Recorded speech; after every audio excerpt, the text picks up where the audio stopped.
అసలు వీడియో తీయడానికి అవతలేదు, అది నోట్లో పెట్టుకొని తెచ్చేటప్పుడు. మీ మమ్మీ అరిసి తెచ్చిందా? ఇంకో పిల్ల ఇది మీ చెల్లి, మీ తమ్ముడు. మీ తమ్ముడికి కొంచెం ఉండని. ఎలా చూస్తుంది, అది వచ్చేస్తుందంట. ఎలా చూస్తుంది? మీ తమ్ముడికి పెరుగన్నం పెట్టేస్తా అయితే. నువ్వు వస్తే తింటున్నావు కదా. వచ్చిందా?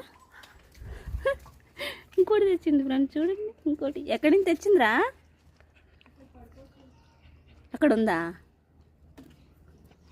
మళ్ళీ తెచ్చి అరుస్తుంది. వాళ్ళ అమ్మ నోటి దగ్గర ఎదుగుతుంది మళ్ళీ.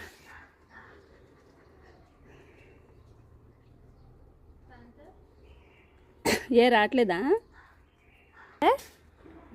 నీ పిల్లలు తిన్నాయి 2. మీ మమ్మీ తెచ్చింది ఫుడ్డు, మీ అన్నీ తినేసాడు చాలా.